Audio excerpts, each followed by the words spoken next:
Jerry, thank you so much for joining me today.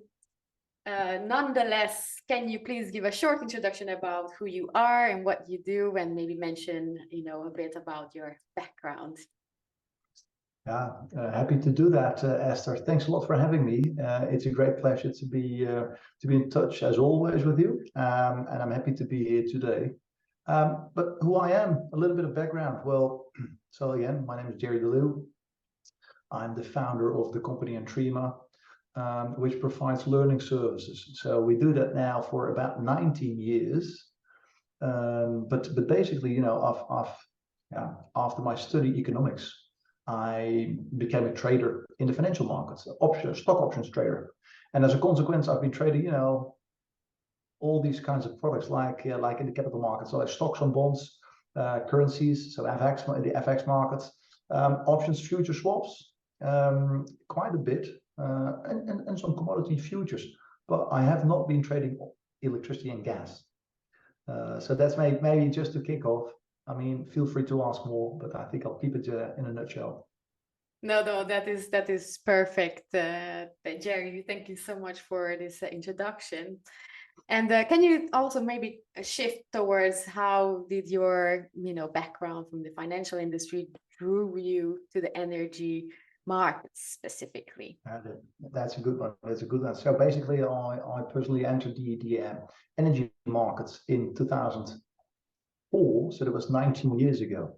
At the time, I was still by myself. So now we have a company, so to say, but it took 2 years to really get on board staff, because basically I started by myself, expecting to serve parties in the financial markets, in the capital markets. But by pure coincidence, it was 2 utilities and an energy exchange to knock on the door first, talking about the energy markets. I said, I can't help you. And they knocked on the door because of the liberalization of these European markets. And as a consequence, of course, of the liberalization of the markets, prices start to actually appear or to fluctuate. So price risk appeared, and they were in bad need for learning service education. So that's how our things came together. But as far as I'm concerned, initially I said, I can't help you. I know nothing about the physical market. So my background is quite helpful from an economic and financial perspective, and knowing things about trading markets, so conceptually, so to say, and also, for instance, knowledge about price formation and how exchanges work, how over-the-counter trading works, but also, all these aspects are relevant for the commodity markets. But on top of that, and that's what you need in the commodity markets, those are more complex because you also need to know about physicality. It's about the whole supply chain, the whole value chain from production to consumption, clearly in between transport and storage. So I think that's key. And I just needed to learn about those things. And, there's no day going by that you pick up additional stuff. And especially nowadays, there's so many things are changing, so many new products come into the market. Exactly. Yeah. Well, thank you very much indeed. So basically, you took the principalities of the financial industry and applied it towards the energy industry, and just expanded your knowledge in the sphere. That's really amazing. Yeah, and you can say, Esther, I mean, today's energy markets, if we just focus on energy markets, which is a company, we have a little bit a broader scope, so we also have some clientele in other commodities like metals or agricultural products. But basically, today's energy market is not the same as 5 or 7 years ago. And that has to do, of course, with the energy transition. And the fact that, now we talk about hydrogen, and we may even talk about ammonia or batteries, storage of electricity. Now, 7 years ago, hardly anyone talked about that.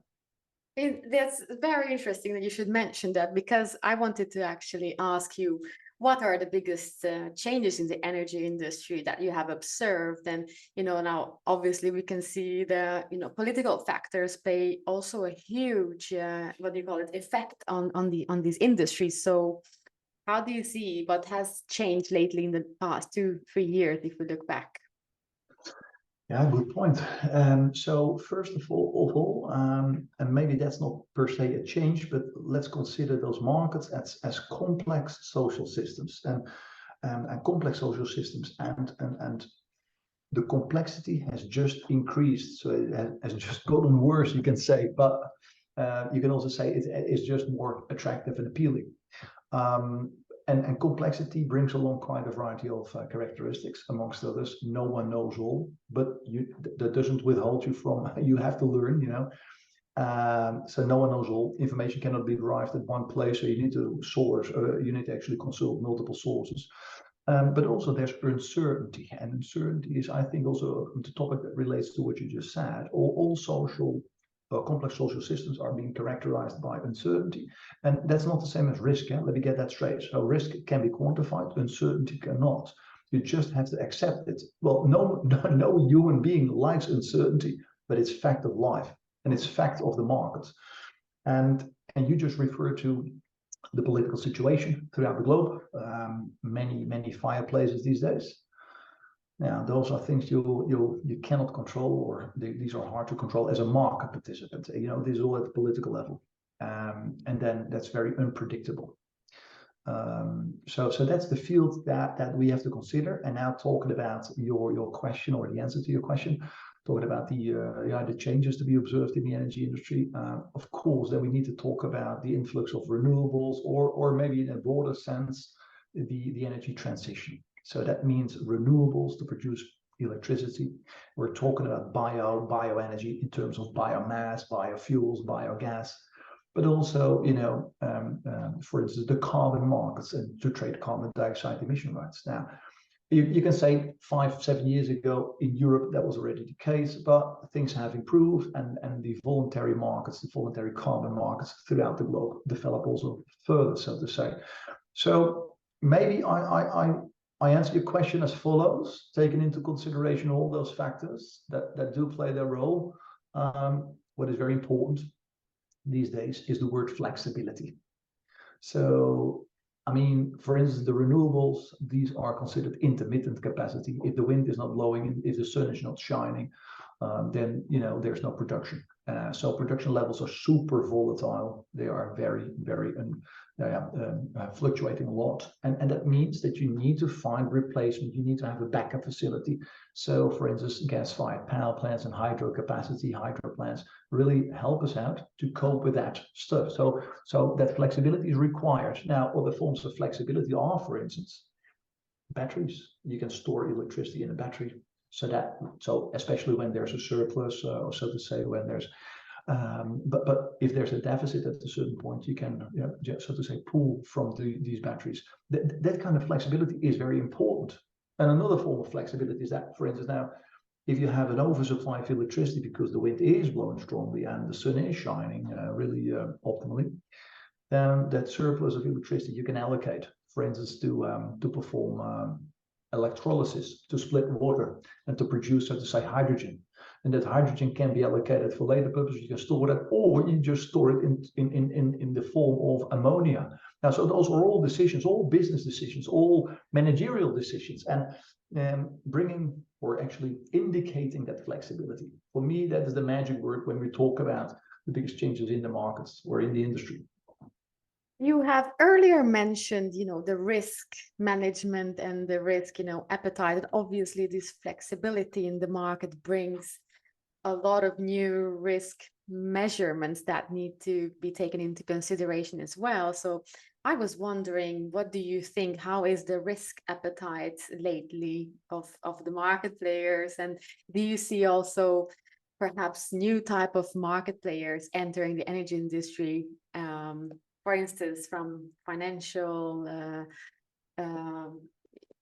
industry or other types of industries that kind of would like to apply their methods into the energy industry. That's an interesting one. That's an interesting one. So, first and foremost, risk has a flip side. The flip side of the coin is clearly opportunity. Traders need opportunity, and the more opportunity there is, the bigger the chances for them, and they can jump on those opportunities. But of course, they need to manage meanwhile risk, because if you want to grab the opportunity, you need to expose yourself, and meanwhile you might get hurt. So the adverse scenarios are always there. So you need to manage risk. Now, secondly of all, when we talk about risk, that has to be managed. So risk management. we need to consider that there's different types of risk. There's market risk, the fact that the price can move adversely. There's counterparty risk. There's liquidity risk, and I'm talking about finance or funding liquidity. You need working capital to finance your positions or to finance your trading activity, but also market liquidity or asset liquidity. The fact that certain products are traded out there in the market and either very actively or let's say the other side of the spectrum, hardly at all. So apart from the fact that there's operational risk and weather risk. Now, each and every type of risk has to be managed differently. But if we focus on the fact that there's market risk and there's also opportunity that prices do fluctuate and potentially into the preferred direction, there's particular types of market participants that want to make use of it. So not just the physical players, but for instance, financial players. And I think with your company, Time2Market, you serve quite a variety of players that may not be very much asset-backed or not at all. And that means we're talking about parties that are pure trading houses, either energy trading firms or companies that come from the, let's say, commodity trading side of things, have been trading maybe agricultural products and metals, and now also want to take up, for instance, the energy markets, or maybe in particular the electricity market. So for sure, we see that influx of more of these types of players, financial players, or pure trading houses. And Denmark is, of course, a super good example. Yeah, I was just wondering, if you would have one advice towards market players or that are maybe not as experienced in the energy sphere as others would, what would your one advice be for them? Again, it's just what pops up in my mind because there's so many things to it. But just responding to you on the spot, some of these players actually have a background in the financial markets. So they come maybe from the capital markets or the FX markets. And then when you make that move to the energy markets, which are first and foremost the physical markets, then you need, of course, when it comes down to settlement of contracts, so delivery versus payment, then you need to be able to make delivery or take delivery. So you need to have a position to be able to do that, or to involve other parties that can help you out in fulfilling that kind of obligation. That's one thing, but also mind you that the role of compliance regulations nowadays is immense. Amongst others, market abuse regulations. Exactly. They are in the financial markets. There's also market abuse regulation, but they are to protect the investor, and in the energy markets, it's to protect the consumer, the end consumer. Now, just the awareness of that might already be quite helpful. Exactly. I think that's a very valuable input, Jerry, especially, the recent developments in the past 1-2 years. We can see that indeed some of the compliance measures, both from a regulatory perspective, but also from the market player perspective, have been more and more stringent. Do you see that market players take more increasing measures into strengthening their compliance? Now I guess you must pretty much observe the same things. In the end, your company, Time2Market, helps parties to enter the market, so to provide market access, to open the doors in new, for instance, jurisdictions, or serving or actually trading particular products out there in the market. If you do that, you have to be aware that, of course, there's particular regulations that are quite applicable. Now, when it comes down to regulations, you need to comply with those. And in case of non-compliance, there can be, and that's the point I think that I need to raise here, you can be sanctioned as a company. But even in case of market abuse, which is a form of a financial crime, so it's a criminal activity, individuals, so the employees of a company can, let's make it extreme, might end up in prison. So maybe we can also conclude that another advice towards new market players would be that, maybe applying your previous strategies on the energy industry is not so one-on-one, and maybe consider the regulatory perspective as well before especially playing the physical game of power and gas trading. Yeah, in the end, parties enter the market because they want to make a living. So you need to bring along, so to say, added value, and you need to have a business case that is, of course, viable in the long run. So making money is might be an objective, or adding value, or what kind of way you'd like to phrase it. But that's the business function. But parties should always have their control functions and support functions properly in place. Now, I think in this case we're talking about the control functions. That is risk management. It's also trade compliance. It's trade surveillance. And audit, of course, is part of that. So, yeah, focus on the business is good, but don't forget about the rest, so to say. Yeah. Exactly.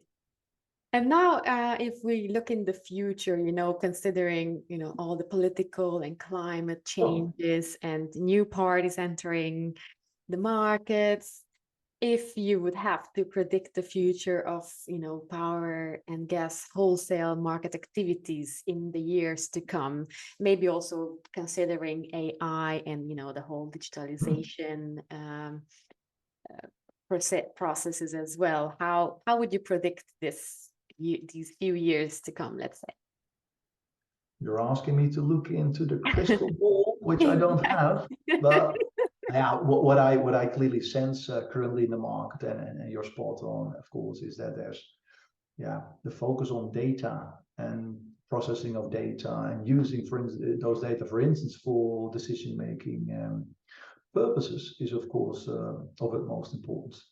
It's taking place, and what we've seen in the energy markets as well is the application of algorithmic trading. It has started.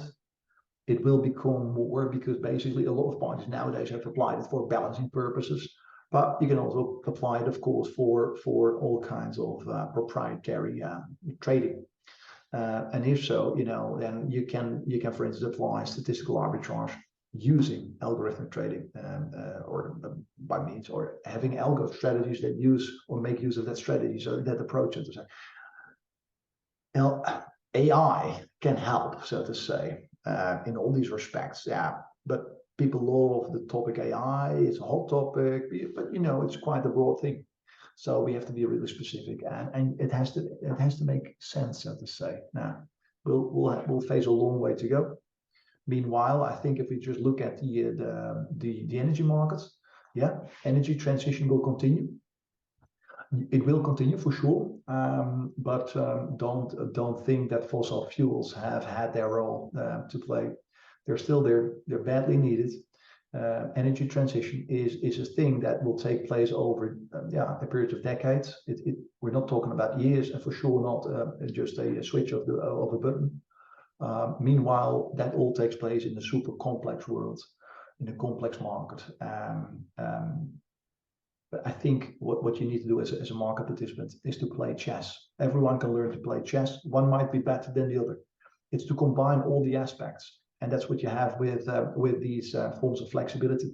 So electricity can be produced in many ways. You can store it more than before, and in time we'll be able to store even more. We might have demand response in place better than today. We can convert electricity into hydrogen. You might even be willing to convert it into ammonia in order to convert it back, or to use it as such. So we'll see about that. It's about playing chess, but there's for sure need for intelligence and clever solutions and people, because we can bring forward AI as much as we'd like, but people for the time being are super needed. But they may just shift their roles somehow. Exactly. Well, that is a very nice observation, Jerry. I really appreciate your feedback on this and your opinion. Jerry, thank you so much for joining me today on Time to Talk, and I look forward to have you one more time here with us. Thank you so much, Jerry. I look forward to that. I would look forward to meet you again and have another session like this. So, Jerry, thank you one more time for joining me today. And to everyone out there listening, please connect with Jerry, because he has an amazing amount of knowledge and experience to share with everybody. Please check out the Entrima LinkedIn and website, and do not hesitate to get in touch with us. Lastly, if you would like to be the next invitee on this Time to Talk sessions, please get in touch with us or leave your comments below, or just write an email or send your owl. That is also fine. And thank you.